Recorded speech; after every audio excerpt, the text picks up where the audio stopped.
자, 이번 시간에는 히브리서 11장 13절에서 16절 말씀, 히브리서 11장 13절에서 16절 말씀 우리 다 같이 읽겠습니다. 시작. 히브리서 11장 13절에서 16절 말씀.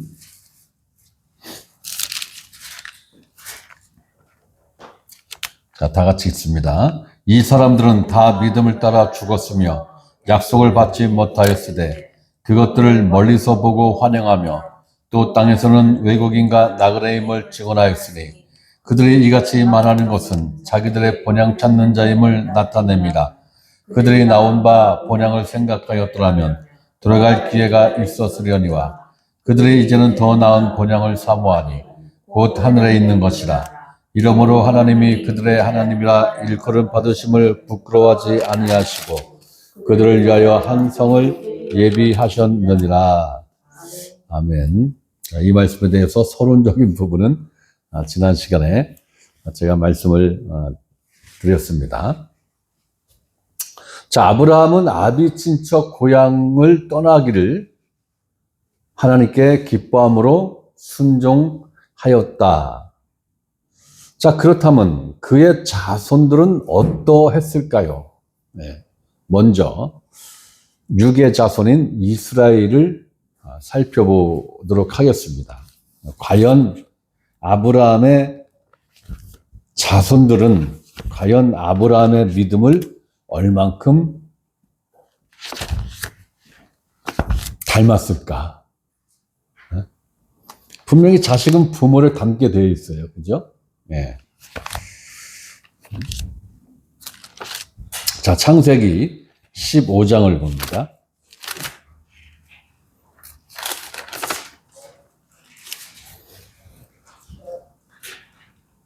창세기 15장.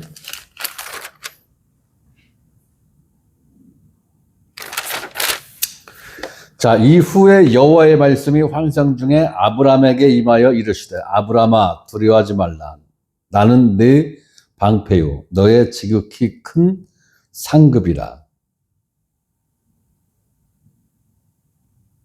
상급이 뭐라는 거예요? 아브라함의 지극히 큰 상급이 뭐라는 거예요? 네? 하나님 자신이라는 거죠. 하나님 자체라는 거죠. 네.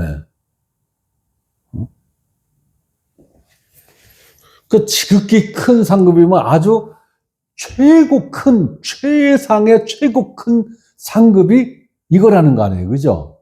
예.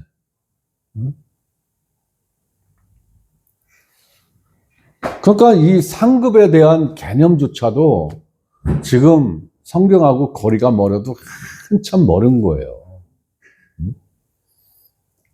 아니, 창세기 15장까지 아브라함이 뭐 한 거 있어요? 하나님한테? 예?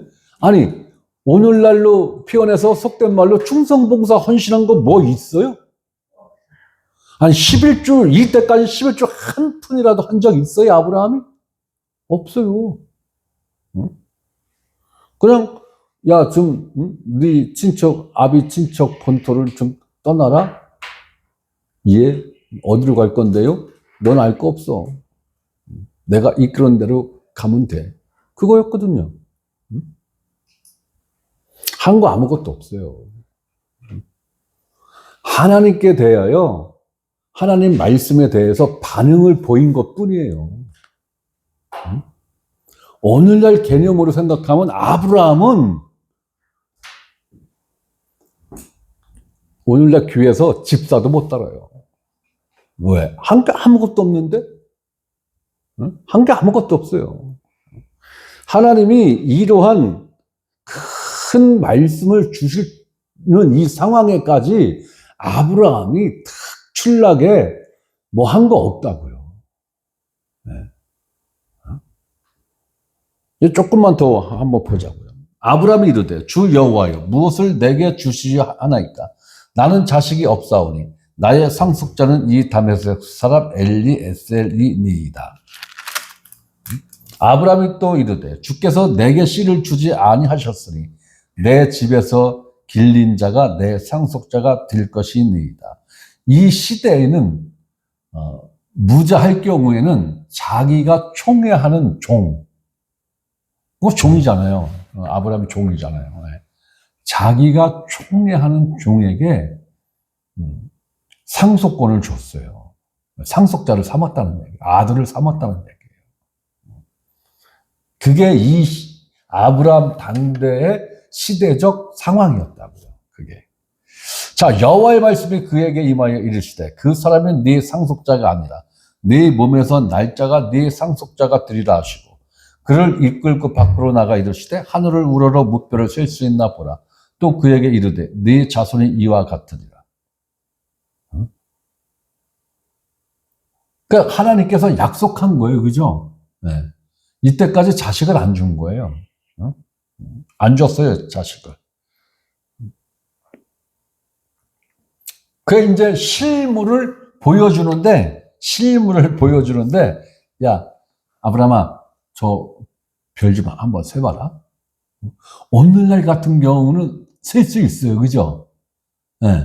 오늘날 같은 경우는 별이 몇 개 안 보이기 때문에 셀 수가 있다고. 오늘날 같은 경우는. 그런데 아브라함 시대에는 공해가 1도 없었던 시대이기 때문에 하늘의 별이 아주 빼곡하게, 그러니까 세다가 어디까지 샜지라고 셀 수 없을 지경으로 그렇게 많은 게 별이라고요. 제가 지난주에 말씀드렸나요? 바닷가에 모래알이 많겠습니까? 하늘에 떠 있는 별 숫자가 더 많겠습니까? 하늘에 떠 있는 별 숫자가 훨씬 더 많다라는 거예요.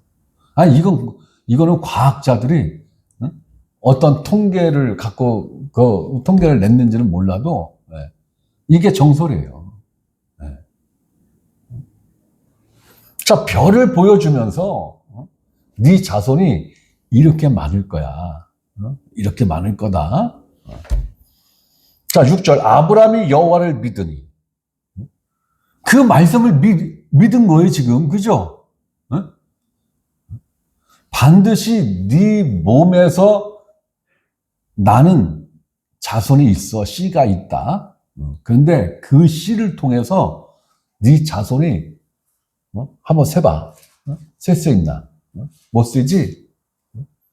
이렇게 많아질 거다. 그걸 아브라함이 믿었다라는 거예요. 그거를. 근데 이게 결코 쉬운 건 아니죠. 결코 쉬운 건 아니에요. 아브라함이 여호와를 믿으니 그건 하나님 자체를 믿었다라는 거예요, 지금.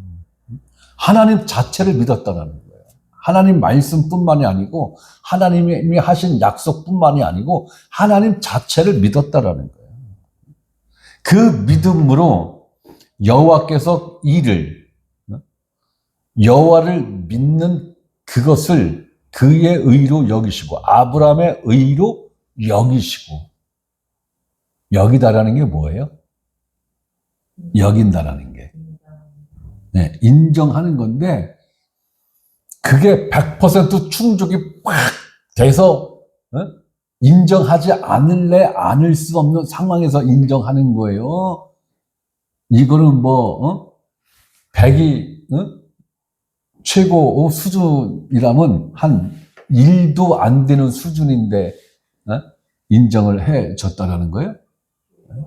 1도 안 되는데 1도 안 되는데 그래 네가 나를 믿는다고 하니 내가 그것을 너의 의로 여겨줄게. 그건데 여기서는 아브라함의 그 믿음으로 아브라함이 어렵게 되었다라고 이렇게 보면은 다 이렇게 본단 말이에요. 그죠? 그러면 아브라함의 능력으로 하나님을 믿은 거예요. 그렇잖아요. 그죠? 1이 됐던 2가 됐던 아브라함의 능력으로 하나님을 믿어서 하나님이 아브라함의 그 기특한 그걸 보고 그래 너의 믿음을 내가 의롭다라고 여겨줄게. 이렇게 되는 것이거든요. 아브라함이 여호와를 믿으니 이 말씀은 거꾸로 볼 수도 있어요. 거꾸로. 이 믿음이 누구의 믿음이냐? 하나님의 믿음이라는 거예요. 하나님이 나는 그럴 능력이 안 되는데 하나님이 약속하신 내 자손이 저 별과 같이 많게 해준다라는 하나님의 믿음을 제가 믿습니다. 저는 이렇게 봐요. 하나님의 믿음을 하나님이 반드시 하나님의 입으로 약속하신 이 약속을 이루어 주실 거라는 하나님의 그 믿음을 내가 믿습니다.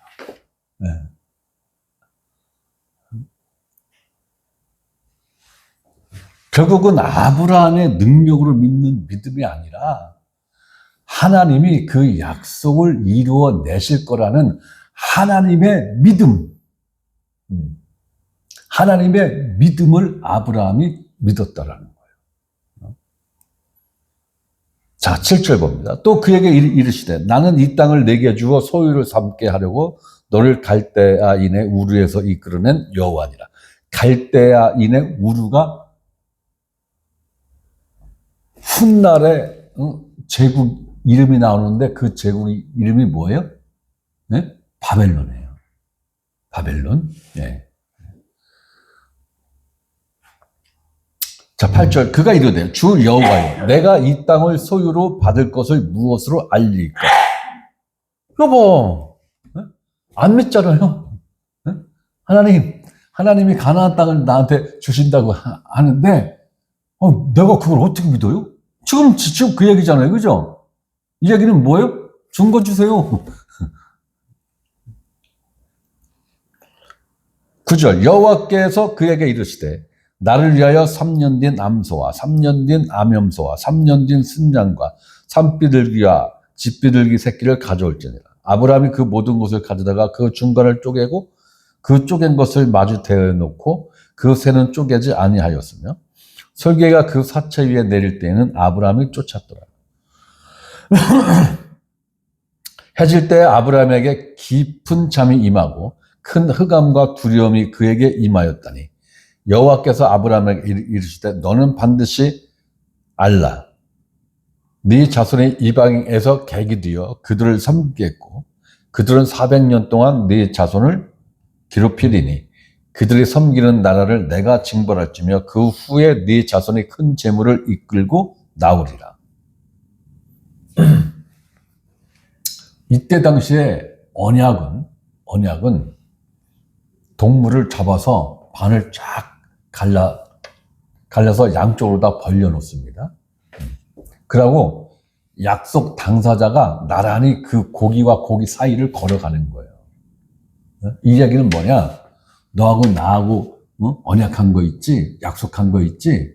이거를 누구든지 어기는 놈은 이렇게 죽어서 갈라지는 거야. 반드시 죽어야 된다는 거예요. 그런 굉장히 살벌한 언약식인 거예요, 이게.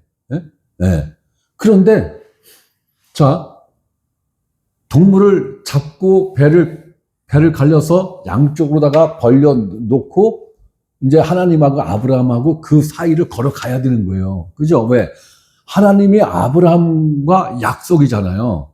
그런데, 만약에 아브라함하고 하나님이 그 고기 사이를 걸어갔어. 손잡고 걸어갔어? 이러면은, 하나님이 약속을 못 지키면 하나님이 이렇게 죽으셔야 되고 아브라함이 약속을 못 지키면 아브라함이 죽어야 되는 거예요. 그런데 아브라함이 못 지킬 확률이 높겠어요? 하나님이 못 지킬 확률이 높겠어요? 아브라함이 못 지킬 확률이 대단히 높은 거예요. 결국 아브라함이 헛발질 했잖아요. 그죠? 이스마엘 낳았잖아요. 하나님 말씀을 못 믿고. 그러면 아브라함은 죽어야 되는 거였어요.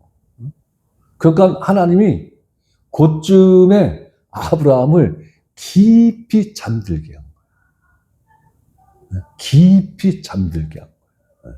아브라함이 깊이 잠든 사이에 하나님 혼자 그 고기와 고기 사이를 훅 지나간 거예요. 네. 그러면은 이 약속은 일방적인 약속이죠. 네. 그럼 결국은 하나님 혼자 북치고 장구치고 다 한 거예요. 그죠? 네. 그러니까 하나님은 이 언약을 반드시 지켜야 할 의무자가 된 거예요. 네. 내가 이러한 복을 줄게. 네? 이런 수혜자의 입장에서 이제는 이 언약을 반드시 이루어내야 할 책임을 져야 할 의무자가 된 거예요. 하나님이.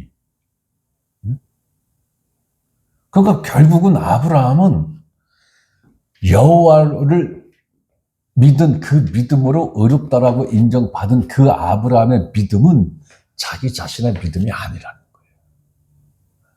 결국은 하나님이 이 약속을 하나님이 이루어내실 건데 하나님이 이루어내실 거라는 하나님의 믿음을 아브라함은 믿습니다.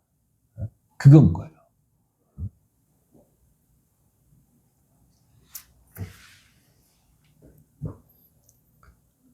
그러면서 하나님이 아브라함에게 깊이 잠들어 있는 아브라함에게 말씀을 하시는 거예요.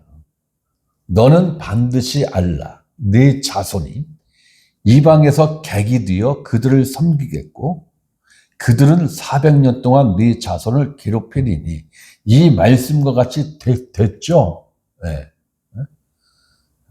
그들이 섬기는 나라를 내가 징벌할지며 애굽을 징벌했죠. 10가지 재앙으로.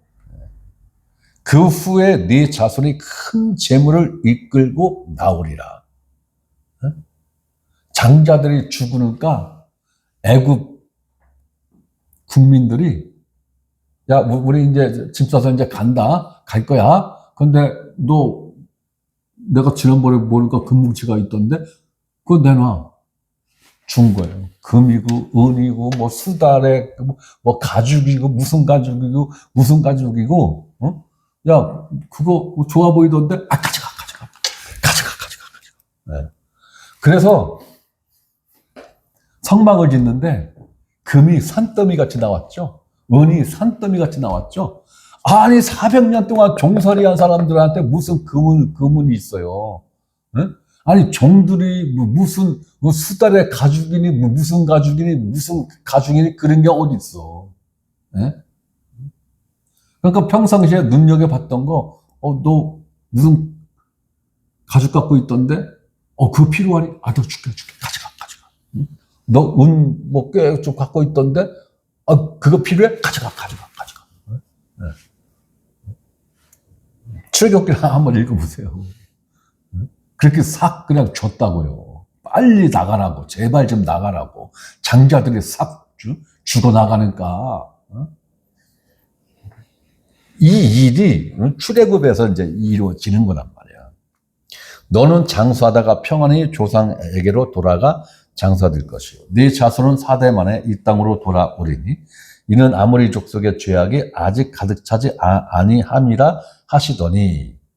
그러니까 하나님이 아브라함과 이삭과 야곱에게 가나안 땅을 주지 않은 이유가 여기서 나오는 거예요. 네. 가나안 땅에 거하는 아모리 족속이 있는데 이들의 죄악이 아직 내가 설정해 놓은 이 커트라인까지 아직 못 미쳤어. 그들의 죄악이. 네. 그러니까 지금으로부터 아브라함과 약속하는 그 시점에서 400년 후에는 이제 아모리 족속의 죄가 하나님이 설정해 놓은 그 커트라인에 딱 찬다라는 거죠. 네. 그게 찼을 때 이제 하나님이 가나안 땅의 족속들을 몰아내고 그 땅을 네 자손에게 주겠다라고 이제 구체적으로 이제 말씀을 하시는 거예요. 그러니까 이걸 한번 눈여겨서 우리가 봐야 될 게 뭐냐면 아모리 족속의 죄악이 아직 가득 차지 아니함이라. 네. 그러니까 예수님이 재림하시는 그 시기는 아무도 모른다라는 게 정설인데, 하나님이 설정해 놓은 그 커트라인이 지금 있다고요. 이 세상에 죄악이, 그 하나님이 설정해 놓은 그 커트라인 선에 딱 아구가 차면은, 그때 예수님이 오실 확률이 대단히 높다. 그래서 지금 인류는 계속해서 그 죄악을 쌓아나가고 있는 거예요. 그러니까 죄의 바벨탑을 지금 쌓고 있는 거나 마찬가지인 거예요. 그 죄악의 바벨탑이 하늘 꼭대기까지 딱 닿으면은 그때는 이제 세상을 하나님이 정리하겠다라는 거예요. 그때까지는 참고 기다려야 한다.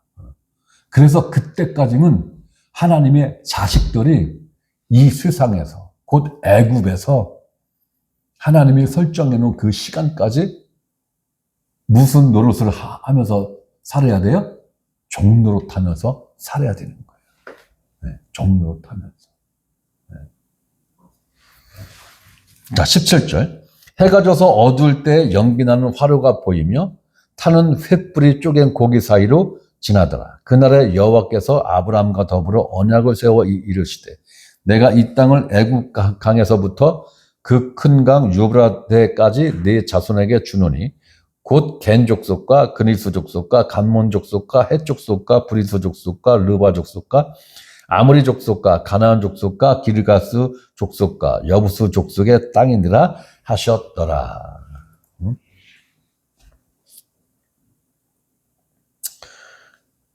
이게 몇 부족이에요? 하나, 둘, 셋, 넷, 다섯, 여섯, 일곱, 여덟, 아홉 부족이죠? 10부족이네? 10부족이죠? 그죠? 10부족인데 16절에 한 부족만 딱 하나님이 꼬집어서, 아모리 족속만 딱 꼬집어서 아모리 족속의 죄악이 아직 차지 않았어 라고 하나님이 말씀했단 말이에요. 그죠? 근데 그 땅에는 9족속이 있었던 거예요. 아니, 더 많은 족속이 있었는데 대표적인 족속이 9족속이 있다. 그러면 16절 말씀을 비추어서 생각해 볼 수 있는 게 뭐냐면, 다른 부족들의 죄는 하나님이 설정해 놓은 커트라인에 차 있는데 아직 아모리 족속의 죄만 안 차 있어. 이렇게 이해할 수도 있는 거죠.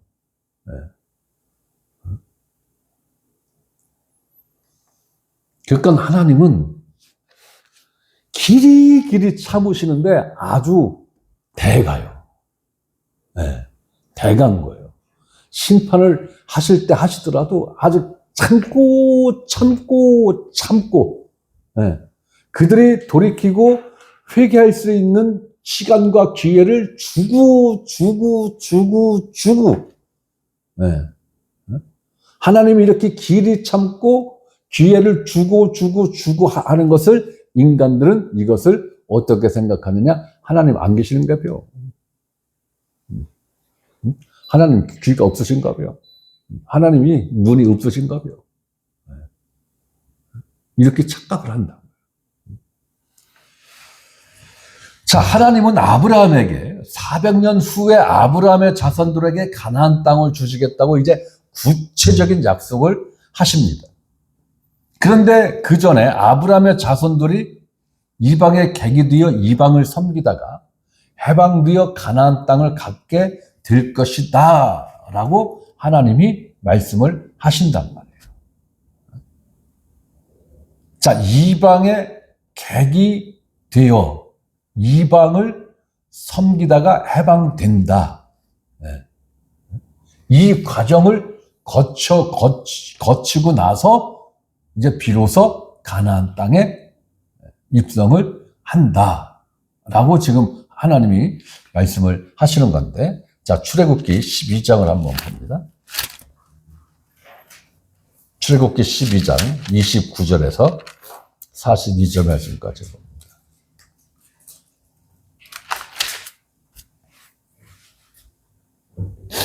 밤중에 여호와께서 애굽 땅에서 모든 처음 난 것, 곧 왕위에 앉은 바로의 장자로부터 옥에 갇힌 사람의 장자까지와 가축의 처음 난 것을 다 치심해 그 밤에 바로와 그 모든 신하와 모든 애굽 사람이 일어나고 애굽에 큰 부르짖음이 있었으니 이는 그 나라에 죽임을 당하지 아니한 집이 하나도 없었음이었더라. 모든 집에는 반드시 장자가 있는 거죠. 네. 장자가 없는 집은 없어요. 네.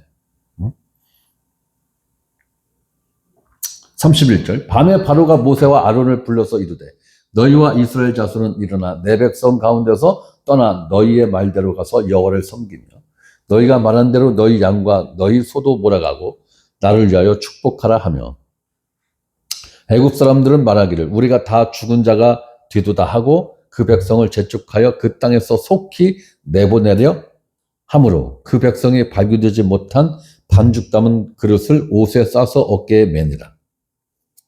이스라엘 자손이 모세의 말대로 하여 애굽 사람에게 은, 금, 폐물과 의복을 구하매 말이 좋아 구한 거지. 네?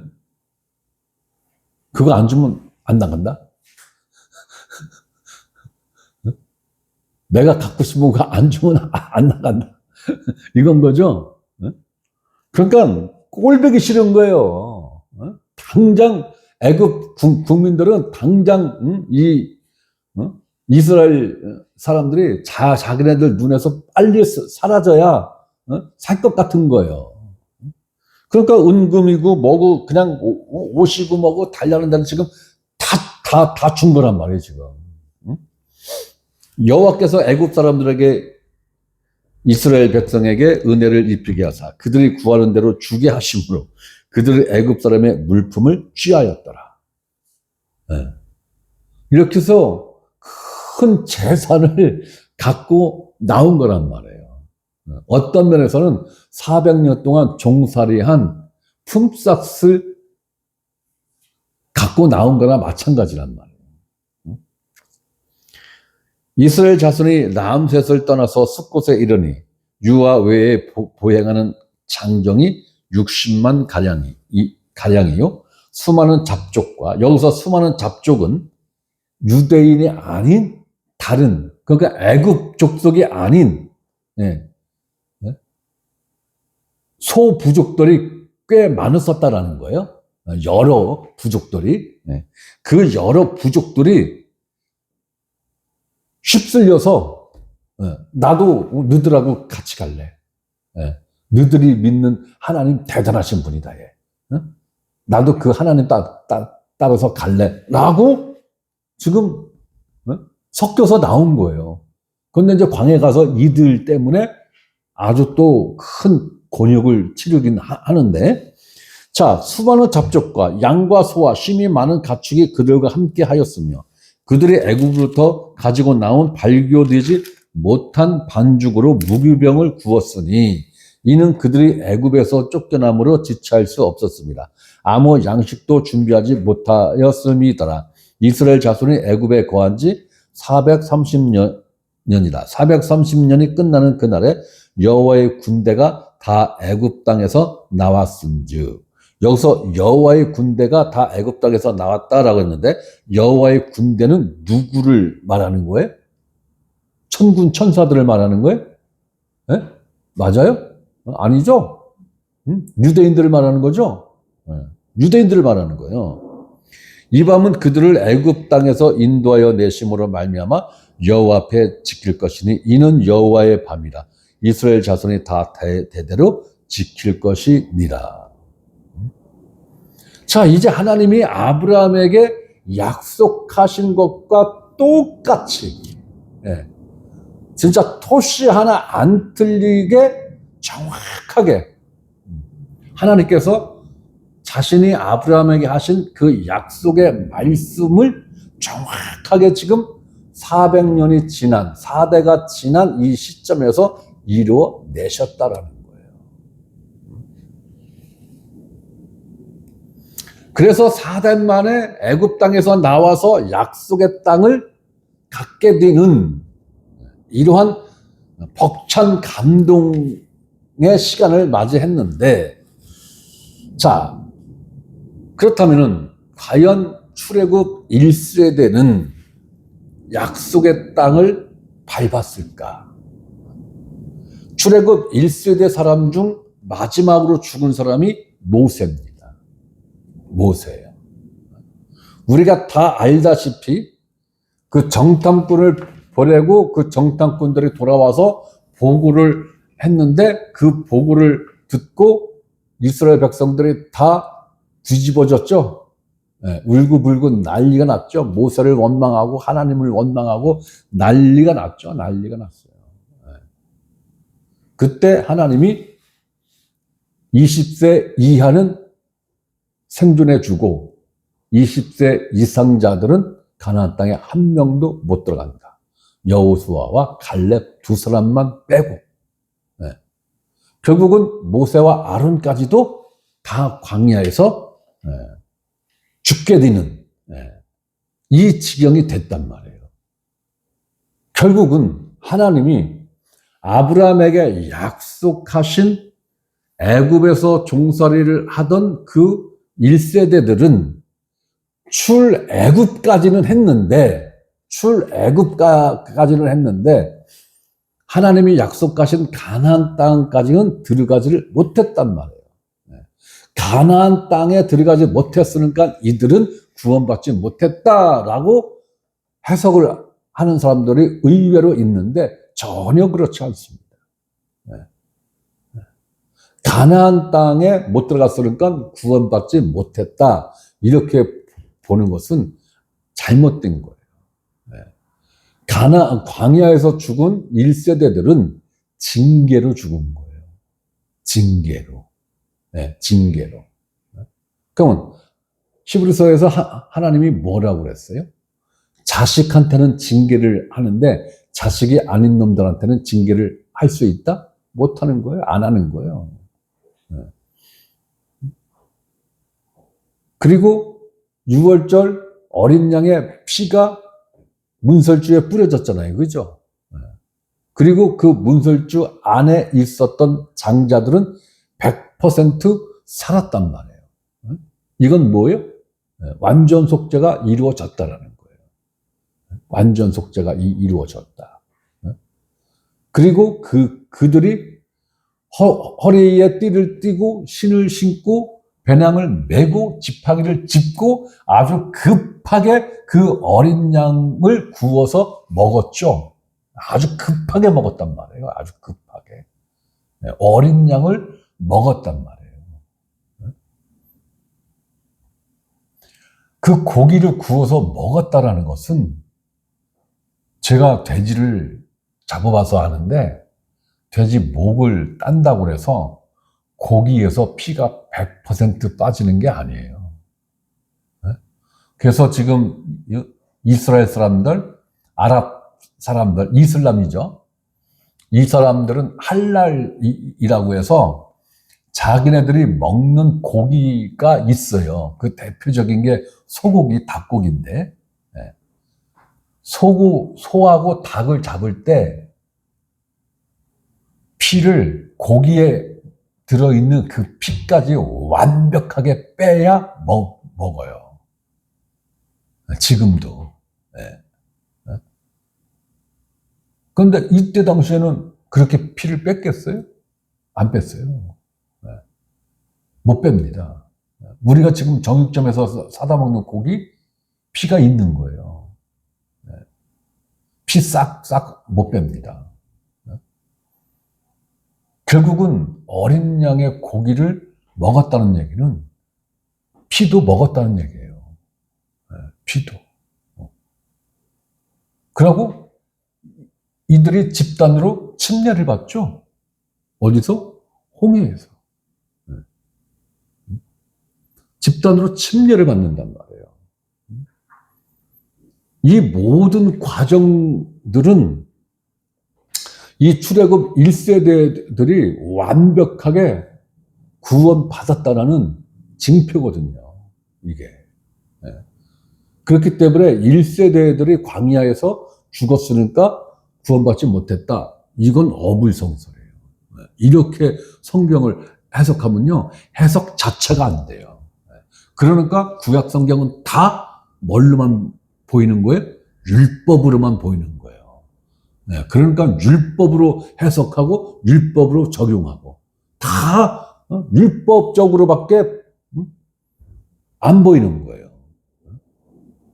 그러니까 이 광야에서 1세대들의 이 구원의 문제를 어떻게 보느냐에 따라서 특히 구약 성경을 해석하는 데에는 굉장히 큰 영향을 줘요.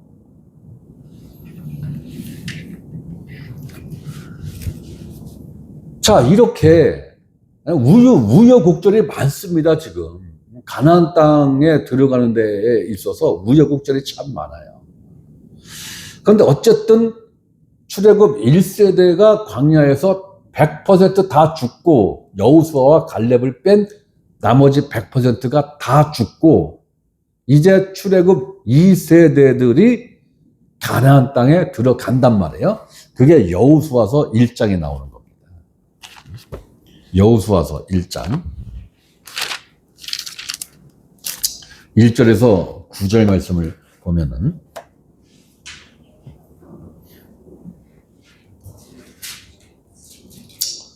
자, 여호수아서 1장 1절에서 9절입니다. 여호와의 종 모세가 죽은 후에 여호와께서 모세의 수종자 눈의 아들 여호수아에게 말씀하여 이르시되 내 종 모세가 죽었으니 이제 너는 이 모든 백성과 더불어 일어나 이 요단을 건너. 여러분들 요단 하니까 요단강, 이건 요단강을 말하는 거예요. 요단강. 이 요단강이 오늘날 지도상에 어떠한 강 이름으로 표기가 되어 있어요? 요르단이란 말이에요. 요르단 강이란 말이에요. 요르단 강. 그 뉴스에 보면 요르단 나라 이름도 나오고 요르단 강도 언급되는 경우가 가끔 있어요. 그게 요단강이란 말이에요. 요단강. 자, 요단강을 건너 내가 그들 곧 이스라엘 자손에게 주는 그 땅으로 가라 이거예요. 이제 가라 이거예요. 내가 모세에게 말한 바와 같이 너희 발바닥으로 밟는 곳은 모두 내가 너희에게 주었노니. 여기서 발바닥으로 밟은 곳은 모두 내가 너희에게 주었노니. 언제 발바닥으로 밟았어요? 언제? 네? 정탐꾼. 12명의 정탐꾼이 가나안 땅 요소를 다 정탐하고 왔잖아요. 요즘은 망원경 같은 게 있어서 멀리서도 2km, 1km, 2km 되는 것도 살펴볼 수가 있지만은 이때 당시에는 사람이 직접 가서 눈으로 보지 않는 한은 안 보이는 거잖아요. 그죠? 그걸 이야기하는 거예요. 곧 광야와 이 레바논에서부터 큰 강, 곧 유브라데 강까지 해쪽 속에 온 땅과 또 해지는 쪽 대해까지 너희의 영토가 되리라. 하나님께서 이렇게 가나안 땅의 그 경계를 명확하게 하셨단 말이에요. 그러니까 이스라엘이 이 지경을 넘어서서 영토를 못 가져요. 지금도 못 갔죠. 반대로 아랍 족속들이 이스라엘 땅을 갖고 싶어도 이 경계 안으로 못 들어가요. 지금까지도. 이거는 예수님 재림할 때까지 지켜질 겁니다.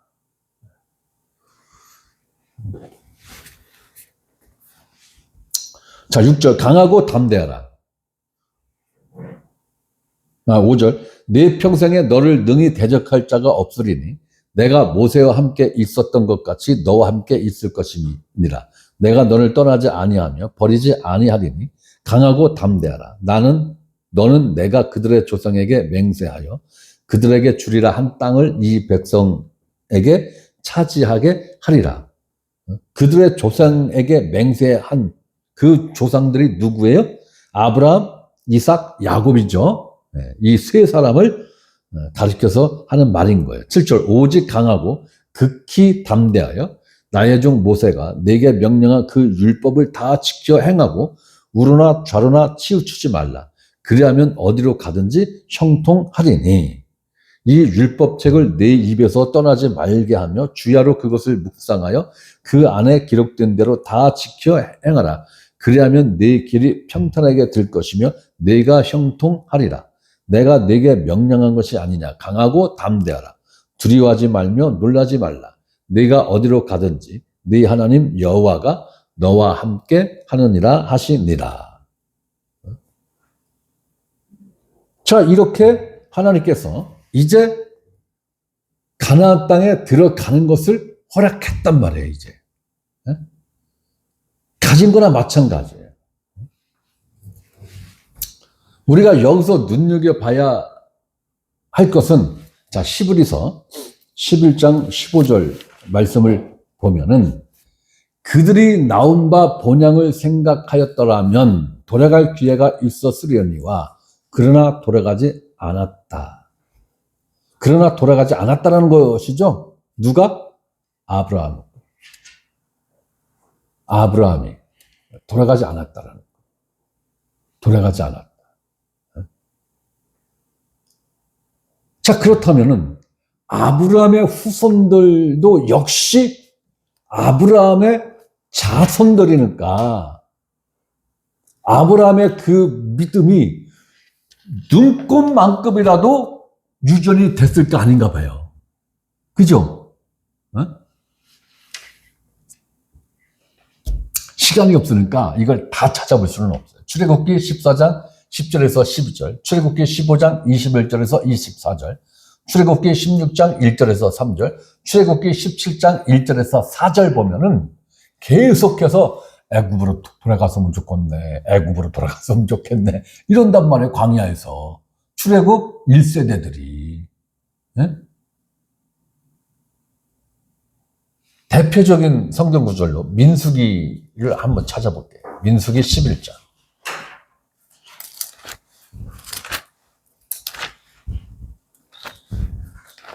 자, 민수기 11장 1절에서 9절 말씀 봅니다.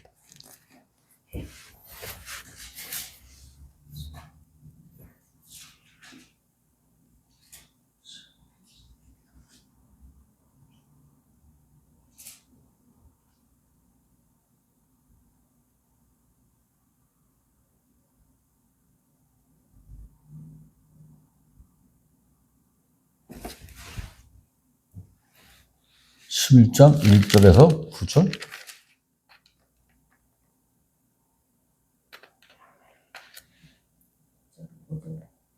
응?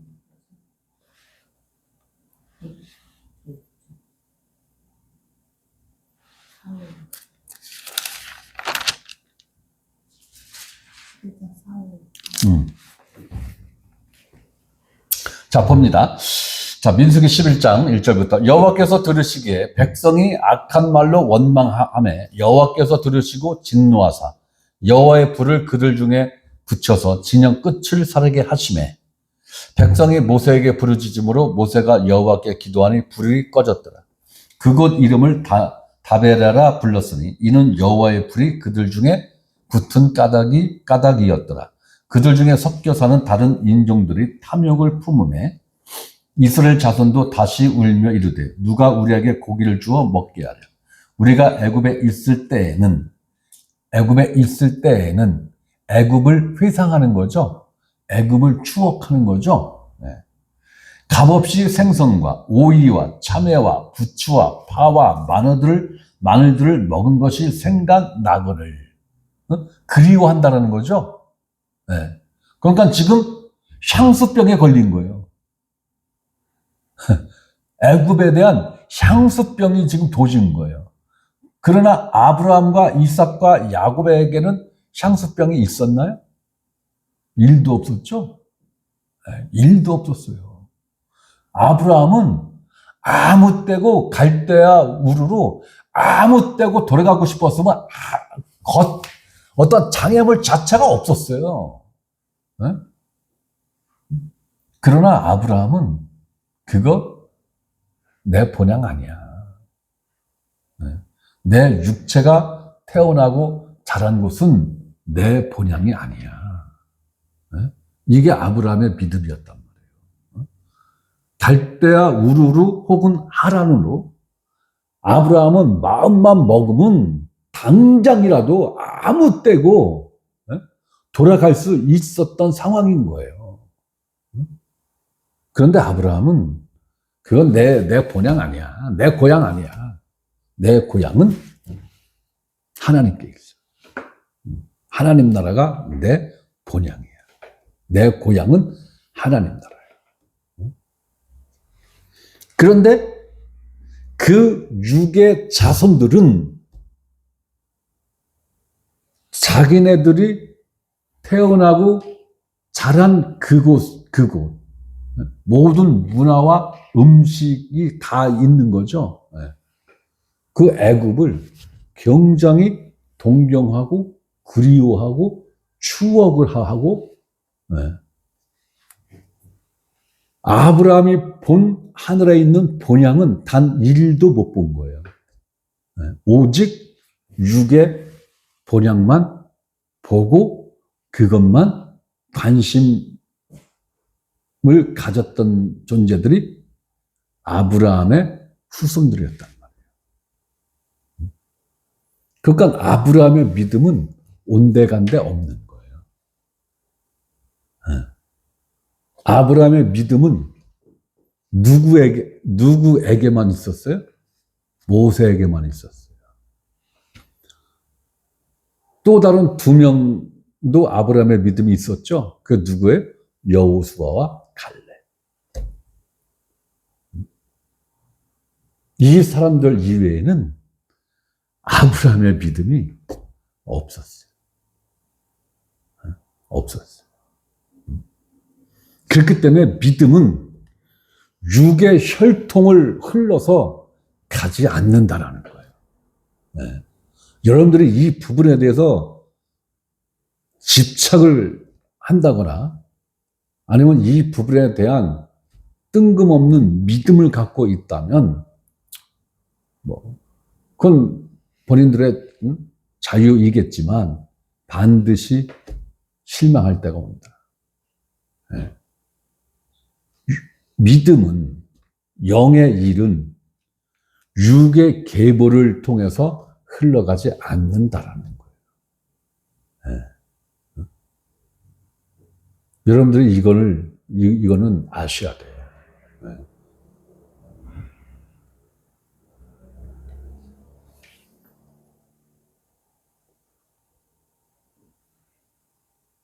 열 번에 걸쳐서 이스라엘 백성들이 광야에서 모세를 배반하고 하나님을 배반합니다.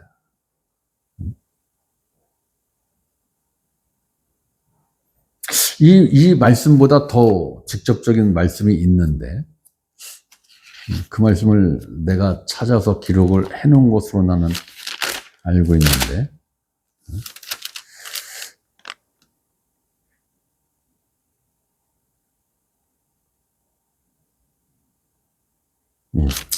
아쉬운 대로 아브라함의 믿음이 본향을 생각하는 그 믿음이 자손들에게는 내려가지 않았다라는 거예요. 내려가지 않았다.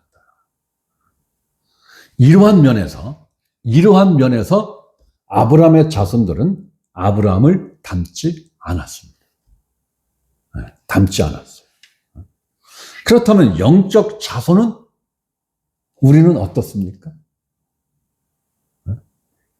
우리는 분명히 영적으로는 아브라함의 자손이에요. 아브라함의 자손입니다. 그렇다면 우리는 아브라함과 같은 믿음의 요소를 갖고 있느냐라는 거예요.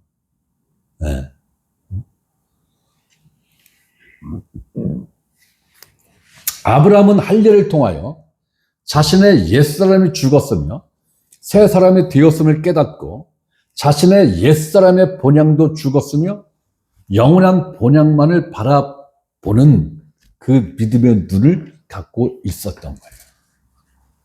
곧 마음의 할례를 받고 옛사람이 죽었으며 새 사람이 된 우리들은 아브라함과 같은 믿음으로 영원한 본향을 사모하며 그리워하고 있느냐라는 질문을 우리 스스로 나 자신에게 던져 볼 줄도 알아야 된다라는 거예요.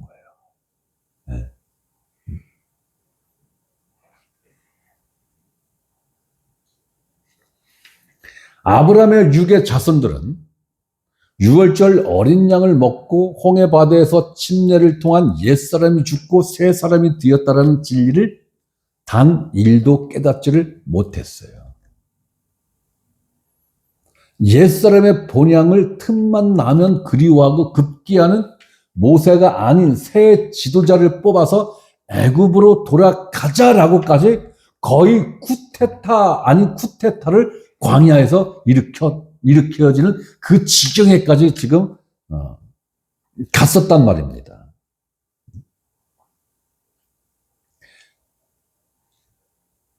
아브라함의 육의 자손들은 하나님의 은혜 안에 거하면서도 자신들의 위치를 전혀 몰랐어요.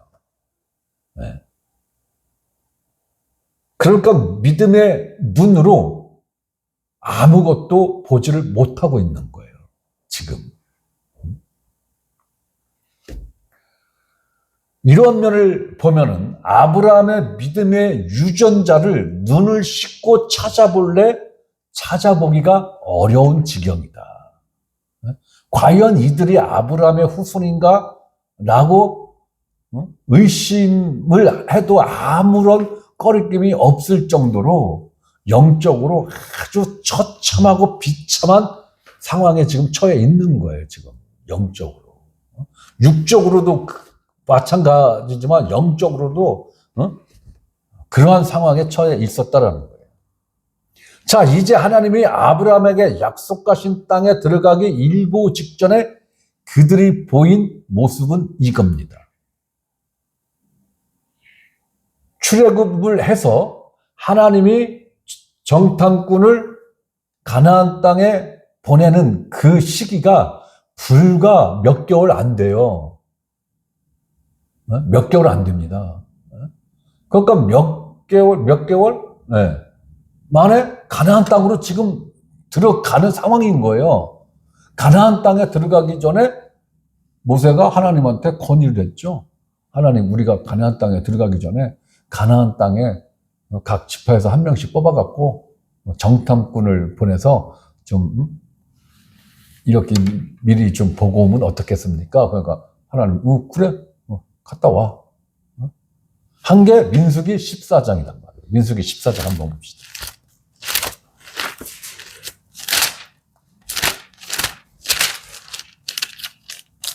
민수기 14장 1절에서 4절 봅니다. 온 회중이 소리를 높여 부르짖음에 백성이 밤새도록 통곡하였더라. 이스라엘 자손이 다 모세와 아론을 원망하며 온 회중이 그들에게 이르되 우리가 애굽 땅에서 죽었거나 이 광야에서 죽었으면 좋았을 것을. 이게 뭐냐면 13장에 보면은 각 지파에서 대표 한 명을 뽑아서 정탐꾼으로 보내 그 사람들의 이름까지 싹 나옵니다.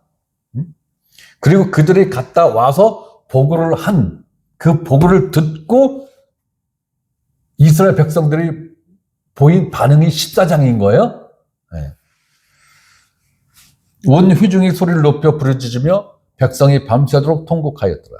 이스라엘 자손이 다 모세와 아론을 원망하며 온 회중이 그들에게 이르되 우리가 애굽 땅에서 죽었거나 이 광야에서 죽었으면 좋았을 것을. 어찌하여 여호와가 우리를 그 땅으로 인도하여 칼에 쓰러지게 하려 하는가? 우리 처자가 사로잡히리니 애굽으로 돌아가는 것이 낫지 아니하랴. 이에 서로 말하되, 이에 서로 말하였다는 것은 뭐예요? 회의를 했다라는 거예요. 협의를 했다라는 거예요. 우리가 한 지휘관을 세우고, 현재 이스라엘 백성의 지휘관이 누구예요? 모세죠. 네. 모세가 아닌 다른 한 지휘관을 세우고 애굽으로 돌아가자 하매. 이거 쿠데타예요. 이거는. 이건 반역입니다. 모세에 대한 반역이고 하나님에 대한 반역입니다. 이 지경까지 지금 가는 거예요. 지금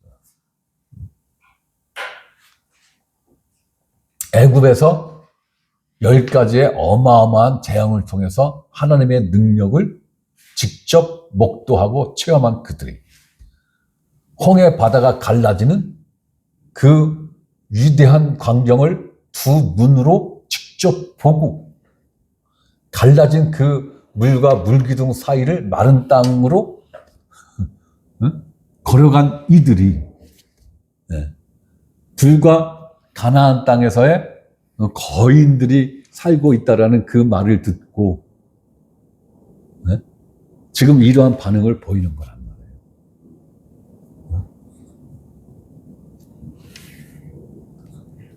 그렇다면 여러분 같으면은 어떤 반응을 보일 것 같아요?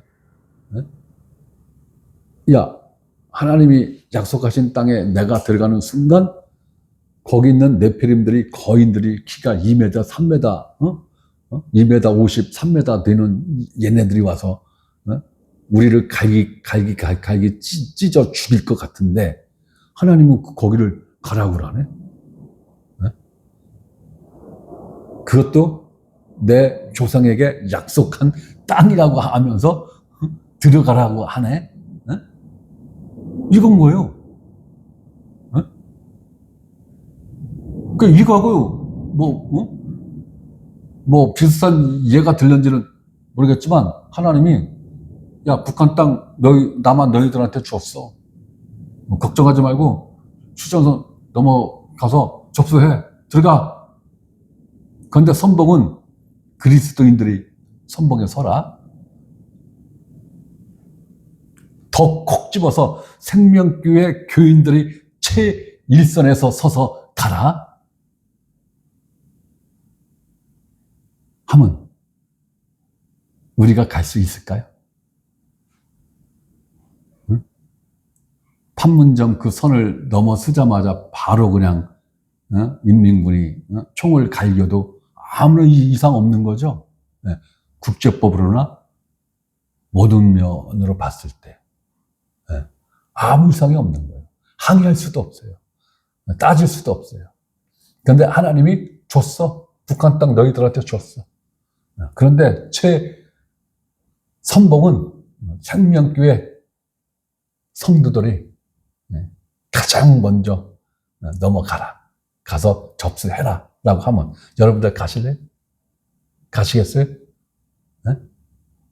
이 상황이 바로 이스라엘 백성들이 처한 입장이란 말이에요. 가나안 땅에 들어가기만 하면 등치가 2m 50, 3m가 넘는 이런 거구들이 지금 기다리고 있단 말이에요.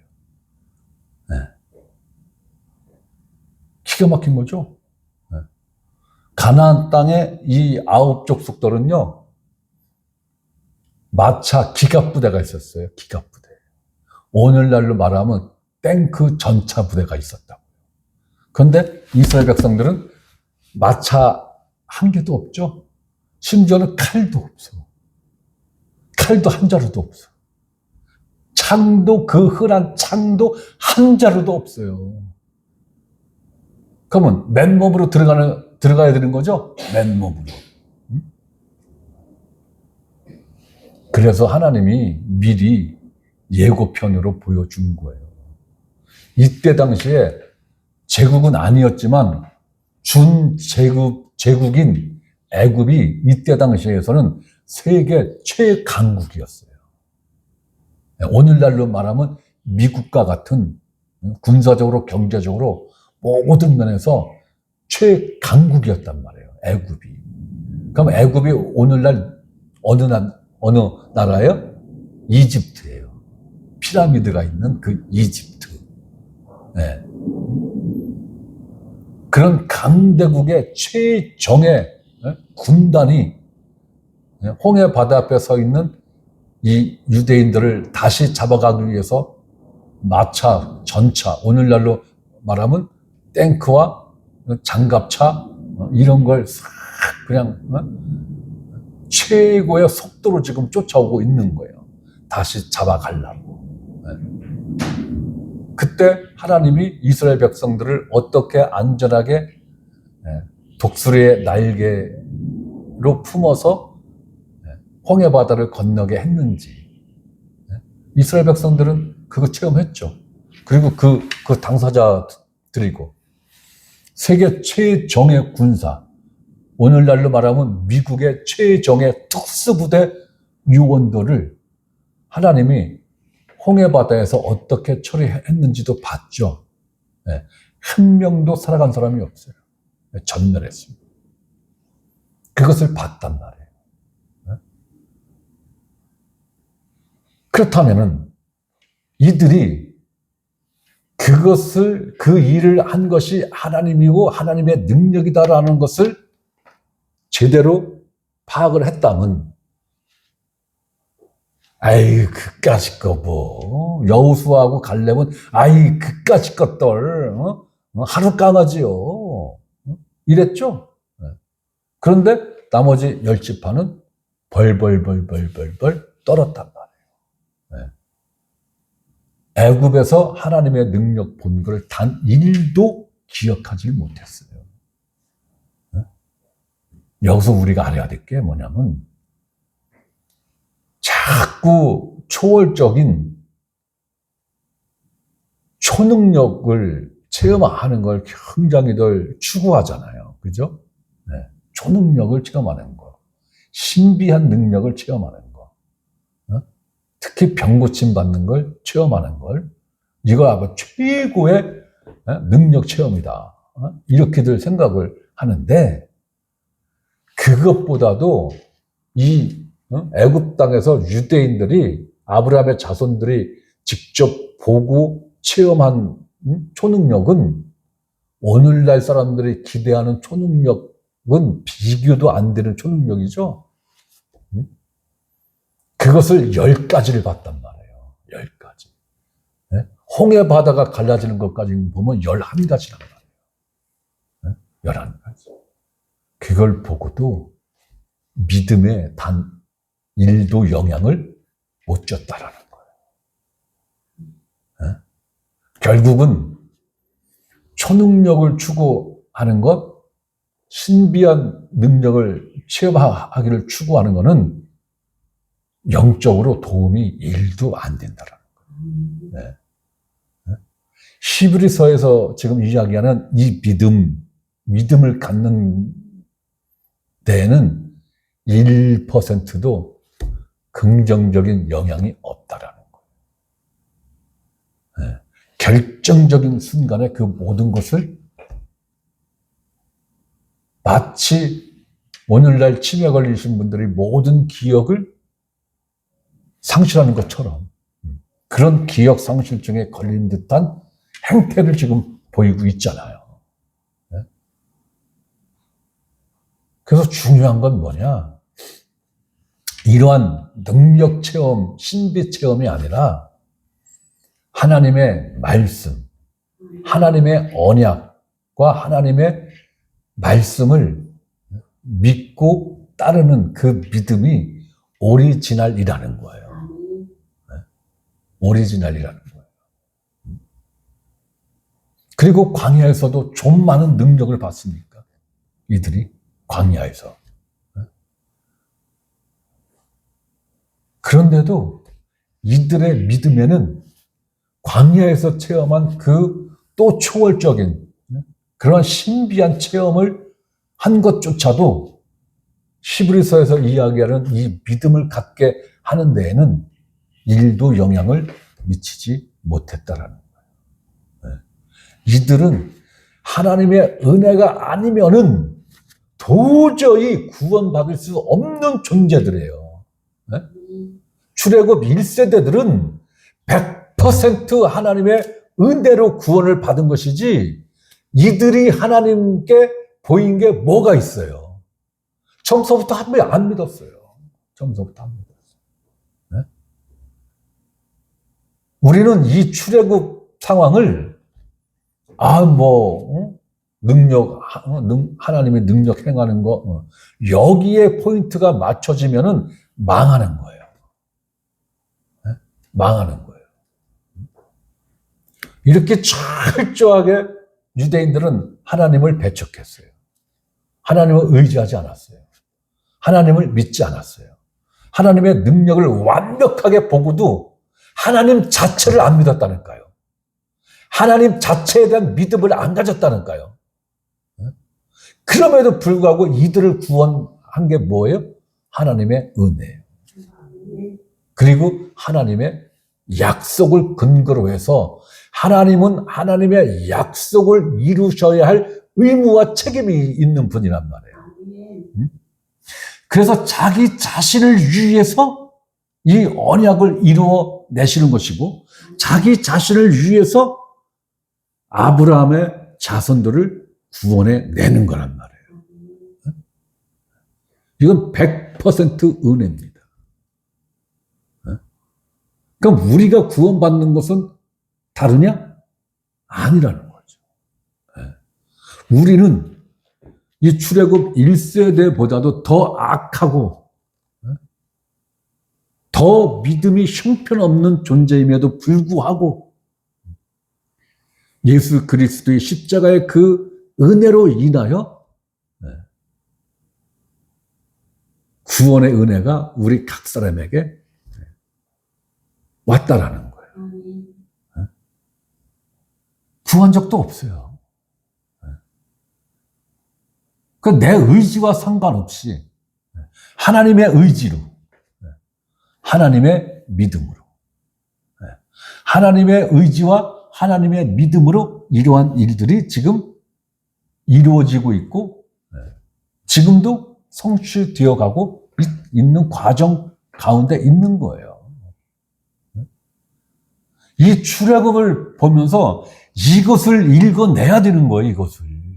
이것을 10가지 재앙을 통한 하나님의 위대하신 능력, 홍해 바다를 가르고 거기를 건너가는 그 위대한 능력들, 광야에서 하나님이 물을 빵빵 터뜨려주고 뭐 바위를 깨뜨려서 물을 샘솟듯하게 해주고 폭포수같이 흘러가게 하고, 여러분들 한번 생각해 보세요. 장정만 60만 명이에요. 그러면 잡족도, 수많은 잡족도 있다고 그랬죠. 이 잡족들은 숫자에 안 들어간 거예요. 그러면 이 잡족들도 수만 명은 됐을 거라고. 거기다 양, 소, 염소 어마어마하게 많죠. 그러면 이 인구가 증평읍에 흐르고 있는 저 보강천 물도 지금 많이 흐르고 있는데 저 정도 물 갖고 먹고 살 수 있었을까요? 아니에요. 못 먹어요. 죽어도 한강물 정도는 돼야 그 많은 동물과 사람들이 식수로 먹을 수 있는 거예요. 그러면 사막에서, 광야에서 그 바위가 터져서 난 그 물양이 어마어마한 거예요. 어마어마한 거예요. 상상을 초월하는 물양이란 말이에요. 그런 것을 자기네들 눈으로 보고 입으로 마신 이 존재들임에도 불구하고 그런 것들을 마치 치매 걸린 환자인 것처럼 새카맣게 까먹잖아요. 그것을 보고 하나님을 더욱더 의지하고 하나님 아니면 우린 죽습니다. 이게 아니잖아요. 한 지도자를 뽑아서 우리 다시 애굽으로 돌아가자. 이러잖아요.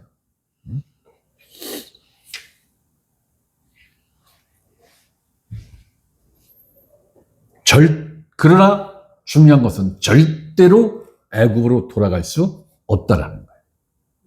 그리고 애굽으로 돌아가자라고 줄기차게 외쳤던 이들은 결국은 애굽으로도 못 들어가고 약속의 땅인 가나안 땅에도 못 들어가고 하나님의 징계로 광야에서 생을 다 마감했다라는 거예요. 광야에서.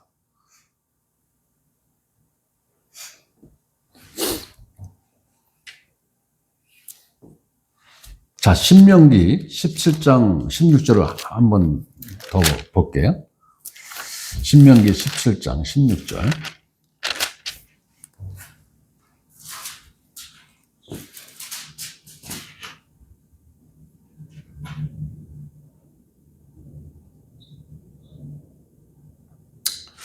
자, 14절부터 봐야 되는데 16절만 보겠습니다. 그는 병마를 많이 두지 말 것이요. 이건 왕에 대한 규례예요. 왕.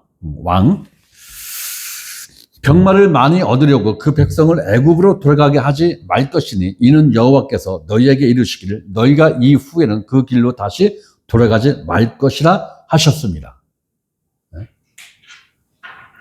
그런데 이 말씀을 정면으로 어긴 왕이 누구예요?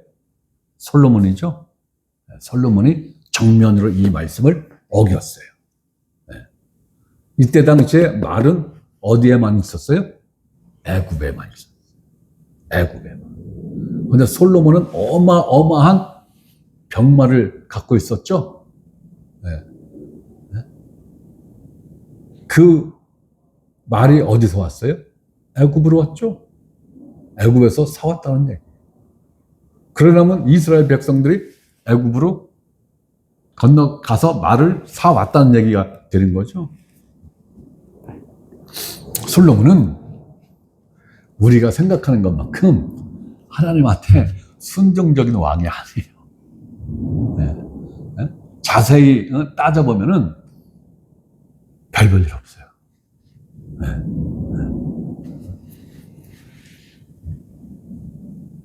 절대로 애굽으로 돌아가지 마라. 절대로. 너희에게 왕이 세워져서 그 왕이 애굽으로 돌아가자라고 할지라도 또 너희들은 돌아가지 말라. 왕은 절대로 백성을 애굽으로 이끌고 가면 안 된다라는 거예요. 그럼 왜 하나님이 애굽으로 돌아가면 안 된다라고 이렇게 강력하게 말씀을 하시는 이유가 뭐냐라는 거예요. 네?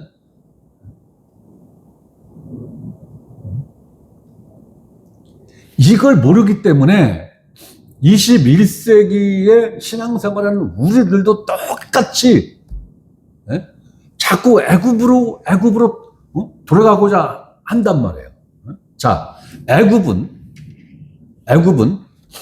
왕으로 군림하는 죄와 사망을 예표하는 거예요. 애굽은 세상을 예표하기도 하고, 애굽 땅에서 400년 동안 아브라함의 자손들이 강제 노역을 했죠. 무거운 노역 생활을 했단 말이에요. 무거운 노역. 여기서 이 무거운 노역이 무엇을 의미하는 거냐? 죄짐의 무게감을 예표하는 거란 말이에요. 죄짐의 무게감. 결국은 애굽, 즉 세상의 왕으로 군림하는 죄와 사망의 종로로 타는 이 백성들을 하나님은 출애굽, 곧 탈출을 시키죠. 죄라는 주인으로부터의 탈출을 의미하는 거란 말이에요. 그 결과로 죄로부터의 완전하고 완벽한 자유를 획득했다라는 그 모습을 보여주는 거란 말이에요. 자, 홍해바다의 길을 걷는 것. 옛사람이 죽었다는 의미의 침례를 예표하는 거란 말이에요. 자, 애국과, 즉 세상과 죄와 영원히 결별했다라는 선언인 거예요. 자, 이 선언을 하기 전에 애굽은, 세상은 우리의 주인인 이 죄는 결코 쉽게 포기하지 않는다라는 거예요. 최정의 군대를 신속하게 보내서 추격을 해서 다시 잡아와라 한단 말이에요. 잡아와라. 그랬을 때 우리는 내 주인이 나를 잡으러 오는 이 상황에 대해서 이것을 거부할 능력이 없어요. 거부할 능력이 없단 말이에요. 그러니까 하나님이 나와 내 주인 사이에 어떠한 장벽을 만들어 놨었어요? 흑암의 장벽을 만들어 놨죠? 흑암의 장벽을. 이쪽에서도 저쪽이 안 보이고 저쪽에서도 이쪽이 안 보이는 그 흑암의 장막을 쳐놓고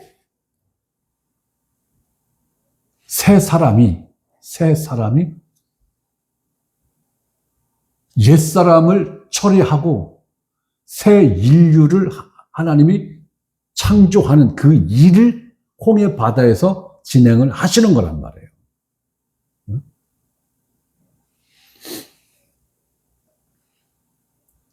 결국은 뭐냐면은 우리의 본성은 항상 어디로 돌아가고자 한다고요? 애굽으로 돌아가고자 하는 그 본성을 갖고 있는 거예요. 우리가 죄를 두려워하고 미워하면서도 또 한편으로는 그때가 좋았을 적도 있었잖아. 이 육의 향락을 생각하면 그래도 그때가 좋았을 때도 있었잖아. 이러한 유혹 내지는 미혹이 있잖아요. 그래서 하나님은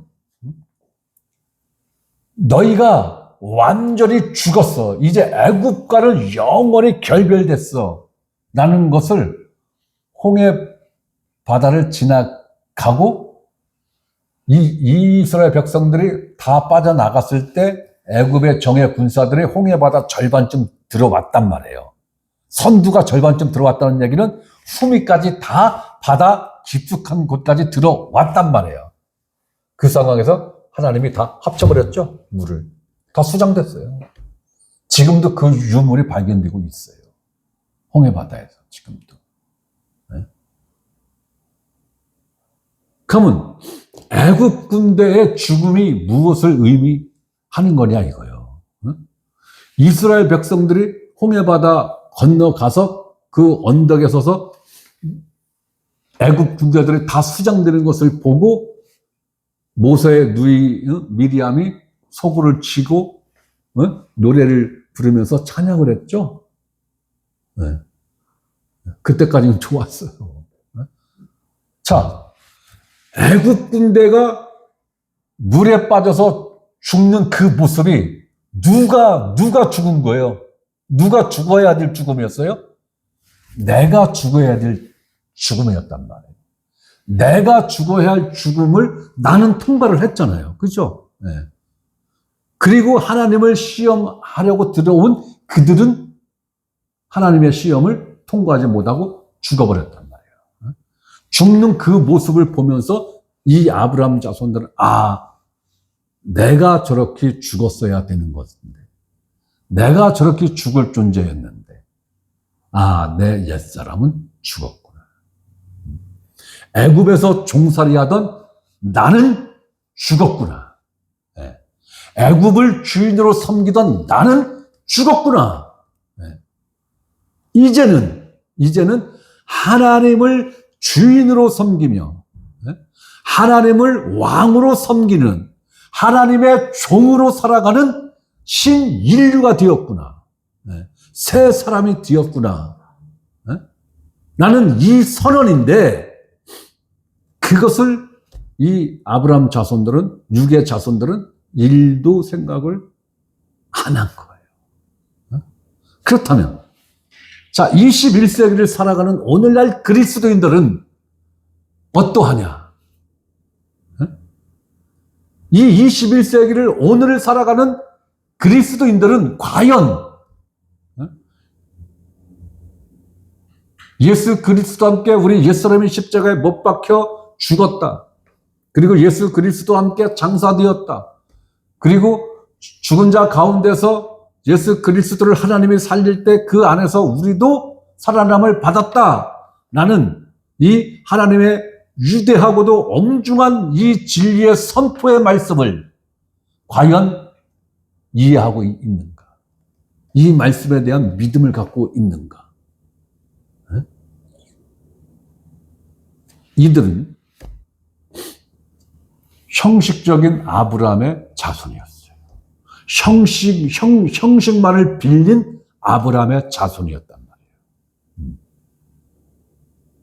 21세기를 살아가는 우리들도 아브라함의 영적 자손이란 이 형식만을 갖고 있다면 이들과 다를 바가 무엇이냐라는 거예요. 네. 아무런 유익이 없다라는 거예요. 네. 너희가 아브라함의 후손으로서 할례를 받았느냐? 마음의 할례가 없다면 그 할례는 무익한 것이다. 결국은 할례는 마음의 할지입니다. 그 마음의 할례가 뭔데? 예수 그리스도와 함께 십자가에 못 박혀 죽은 것. 옛사람은 죽고 이제 예수 그리스도 안에서 하나님이 새 생명을 주신 그 새 인류로서의 삶을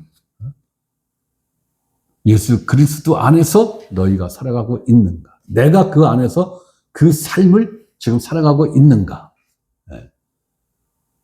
우리가 이 의미를 알고 21세기를 살아가는 그들이 진정한 아브라함의 후손인 것입니다. 그들이 아브라함과 같은 요소의 믿음을 갖고 있는 거예요. 그들만이. 그러니까 외형과 형식적인 아브라함의 자손은 의미가 없는 거예요. 중요한 것은 아브라함의 믿음의 요소를 내가 지금 갖고 있는가라는 거예요. 아브라함이 마음의 할례를 받은 그 할례가 지금 내 안에 동일한 요소의 할례로 지금 작동하고 있느냐. 이게 중요한 거죠, 이게. 내가 교회에 다녀. 나는 교회 교인으로 등록했어. 나는 집사야. 나는 권사야, 장로야. 심지어는 목사야. 이거 가치 없는 거예요. 이러한 형식과 외형은 가치가 없는 거예요. 아브라함과 같은 할례를 내 마음에 받았느냐. 아브라함과 같이 하나님의 입에서 선포하신 이 언약과 진리와 생명을 믿음으로 순종하는 요소가 있느냐라는 거예요.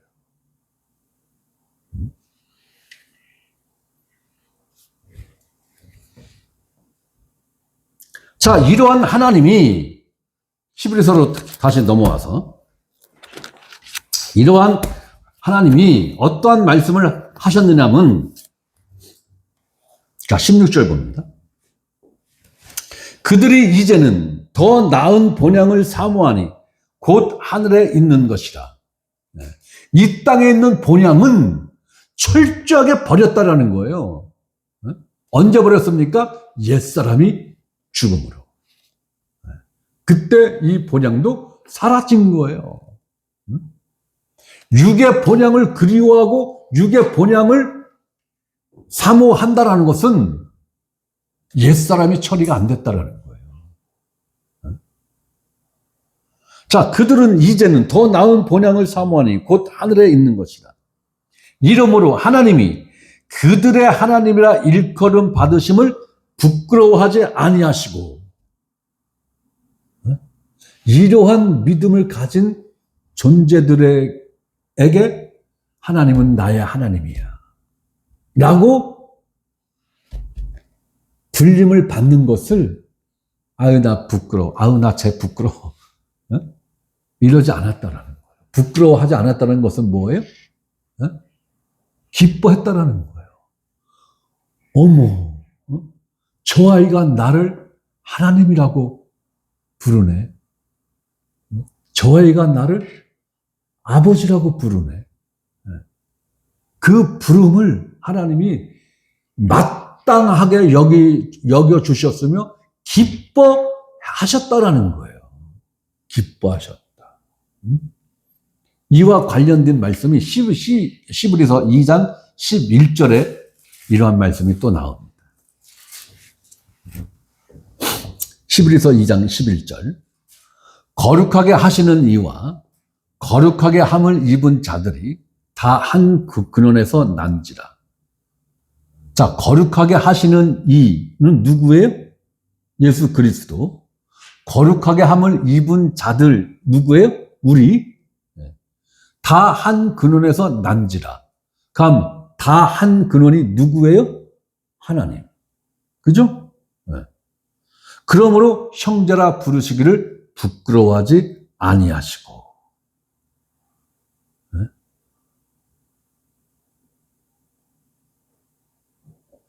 이러한 믿음의 자녀와 형제들을 위하여 하나님이 한 성을 준비하셨더라. 한 성을 준비하셨다. 그럼 나만을 위한 성입니까? 네? 하나님 자녀, 모든 자녀를 위한 성이죠? 예수님의 모든 형제들을 위한 성이죠? 네. 그렇기 때문에 하늘나라에서는 차별 상급이 없다고 보셔야 돼요. 네. 차별 상급이 없어요. 좀 전에 우리가 창세기에서 살펴보았듯이 아브라함에게 준 최고의 상급이 뭐라고요? 하나님 자신이라고. 그럼 우리의 믿음의 조상인 아브라함에게 하나님이 준 최고의 상급이 하나님 자신이라면 아브라함의 후손인 우리들에게도 당연히 나에게 준 최고의 상급이 누구라고요?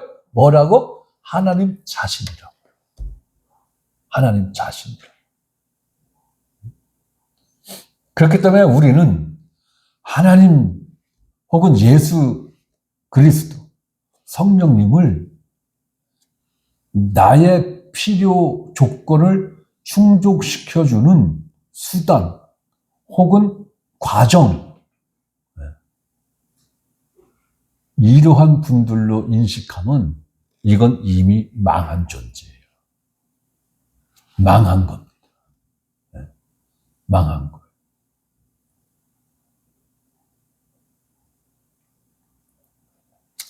그렇기 때문에 우리는 이 성경을 통해서 하나님 자신에 대한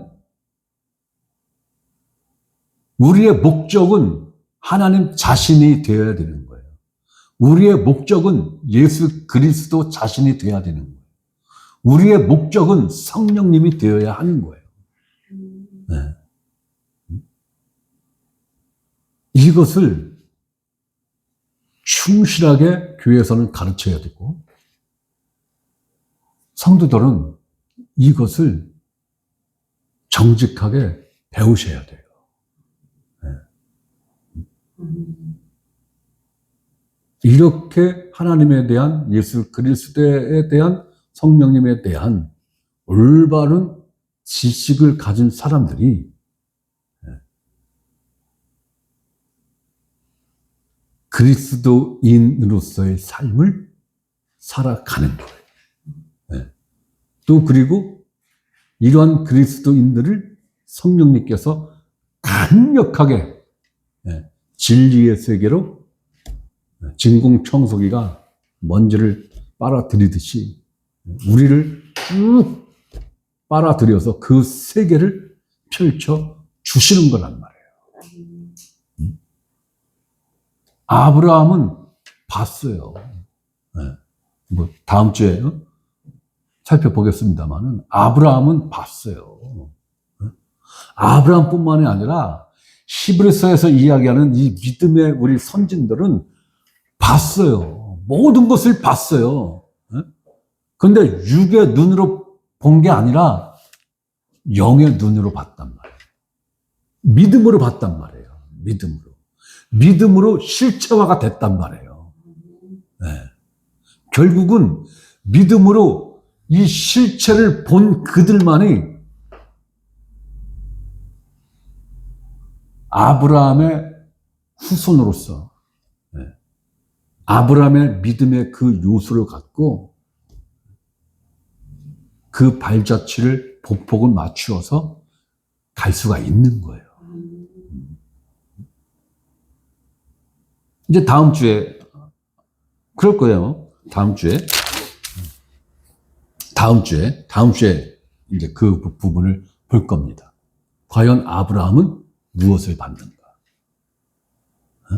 아브라함이 메시아가 십자가에 못 박혀 죽는 것을 봤다면 여러분들 믿으시겠습니까? 아브라함이 그것을 봤다면 아브라함은 그것을 봤어요.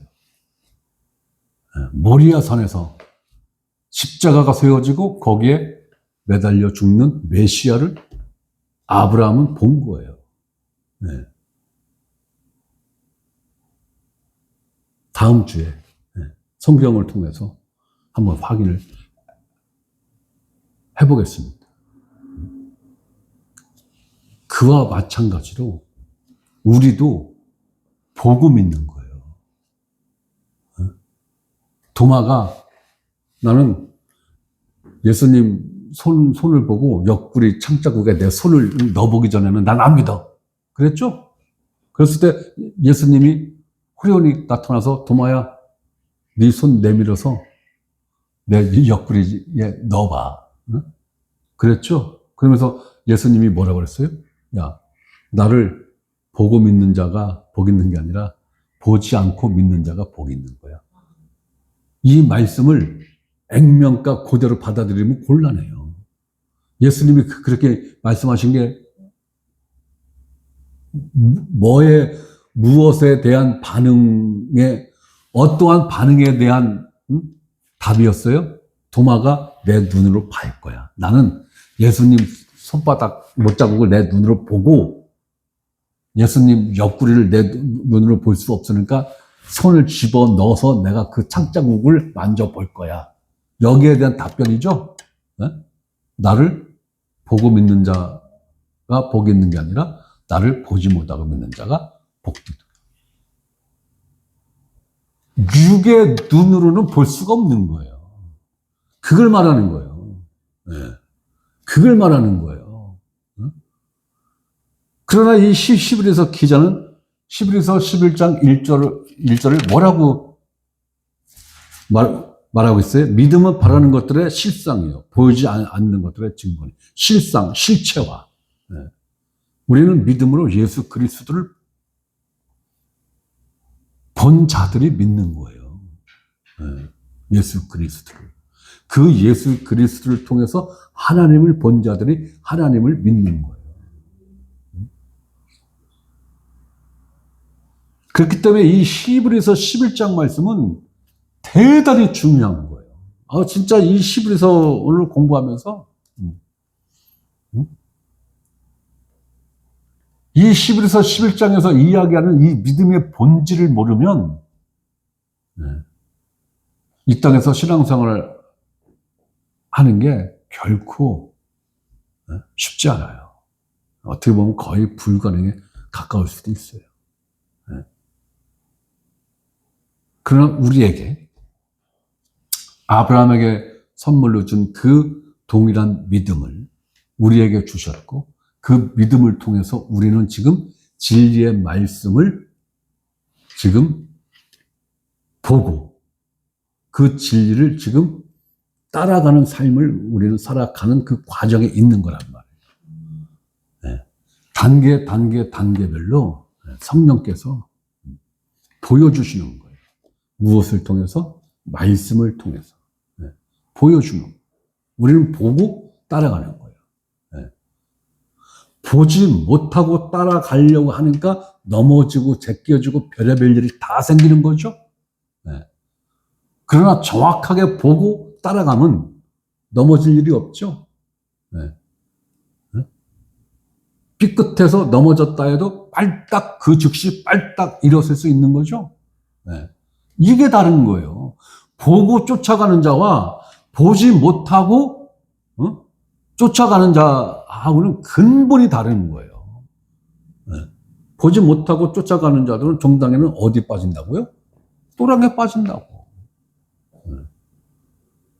지도자라 하는 그들도 똑같이 보지 못하고 어슴푸레하게 알고 가다 보니까 전부 다 그곳에 빠져서 허우적대고 있는 거예요. 그러니까 서로의 연약한 모습을 보고 서로 헐뜯잖아요. 그것을 안타까워하고 그것을 보듬어주고 그것을 세워줘야 되는 게 마땅한 그리스도인들의 모습인데 이 시대는 그렇지 않잖아요. 작은 교회는 작은 교회 나름대로 또 큰 교회는 큰 교회 나름대로 이 한계에서 벗어나질 못하고 있어요. 이런 것이 너무나 안타까운 거예요. 마무리를 해야 되는데 어째 자꾸 마무리가 안 되네.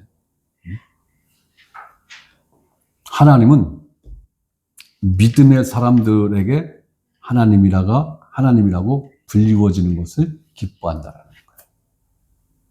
예수 그리스도도 자신과 동일한 근원을 갖고 난 그들과 형제다라고 불러지는 것을 예수님이 기뻐하신다라는 거예요. 오늘은 이 말씀에 우리가 한 번쯤 좀 생각을 해봤으면 좋겠다. 그 수많은 기적과 표적을 본 출애굽 1세대들은 어떻게 하나님에 대한 믿음을 저렇게 철저하게 못 가질 수 있을까? 그렇잖아요. 그죠? 네. 그거 신기한 거예요. 진짜 연구 대상인 거예요. 네? 그렇다면은 나도 그들과 같은 오류에 처해 있는 건 아닐까?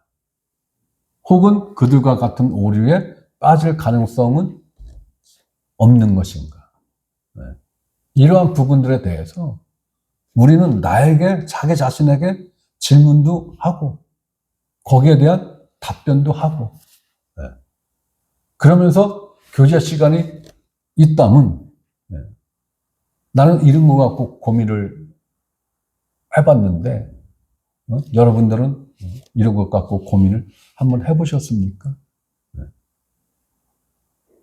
그런 걸 갖고 좀 서로 토의도 하고 서로의 신앙적인 개념도 서로 듣고 그러면서 서로 윈윈하는 영적으로 성숙하고 성경에 가는 그런 일이 있는 거지.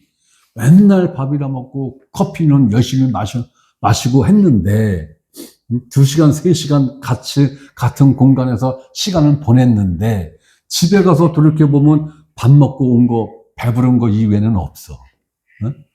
차가, 그 커피숍에서 먹은 그 차가 맛있었어라는 거 몇 개는 남는 게 없어. 이러면은 도움되는 거 아무것도 없는 거죠. 시간만 허비한 거예요. 시간만. 그래서 교제의 질을 높여야 된다. 교제의 수준을 높여야 된다.